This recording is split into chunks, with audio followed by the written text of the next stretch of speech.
L'homme ne vivra pas de pain seulement, mais de toute parole qui sort de la bouche de Dieu. Voici votre moment de méditation quotidienne.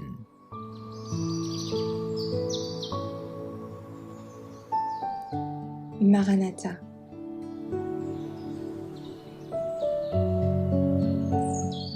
Le 24 décembre, des thèmes inépuisables. Les prophètes qui ont prophétisé touchant la grâce qui vous était réservée ont fait de ce salut l'objet de leur recherche et de leur investigation. Voulant sonder l'époque et les circonstances marquées par l'Esprit de Christ qui était en eux et qui attestaient d'avance les souffrances de Christ et la gloire dont elles seraient suivies. Dans cette vie, on ne peut qu'effleurer faiblement le thème merveilleux de la rédemption.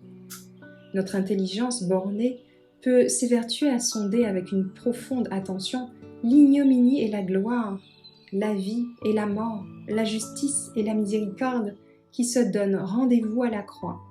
Mais l'effort le plus prodigieux de notre esprit n'en saisira jamais la profonde signification. Il ne comprend que bien imparfaitement la longueur et la largeur, la profondeur et la hauteur de l'amour rédempteur.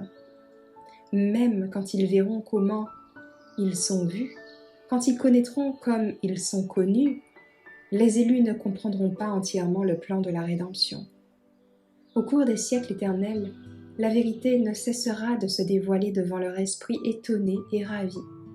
Bien que les chagrins, les souffrances et les tentations de la terre soient à leur terme et que la cause en ait disparu, le peuple de Dieu aura toujours un sentiment vif et raisonné du prix de son salut. Le mystère de la croix explique tous les autres. À la lumière du calvaire, les attributs de Dieu qui nous avaient remplis de crainte nous apparaîtront dans leur beauté. En Dieu, la miséricorde, la tendresse et l'amour paternel s'unissent à la sainteté, à la justice et à la puissance.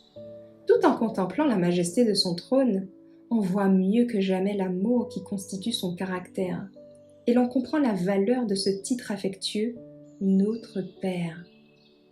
On verra que celui qui est infini en sagesse pouvait nous sauver qu'en sacrifiant son Fils.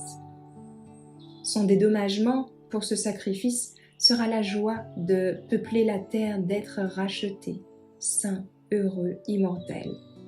Le conflit entre le Sauveur et la puissance des ténèbres aboutira au bonheur des élus et à la gloire de Dieu pendant l'éternité. La valeur de l'âme humaine est si grande que le Père sera satisfait du prix consenti. Quant au Fils de Dieu, les fruits de son grand sacrifice seront si beaux qu'il sera lui aussi satisfait.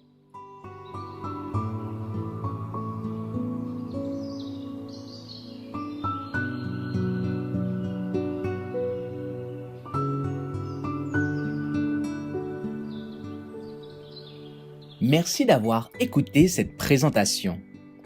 Assurez-vous de nous rejoindre demain pour votre moment de méditation quotidienne avec lereste.org.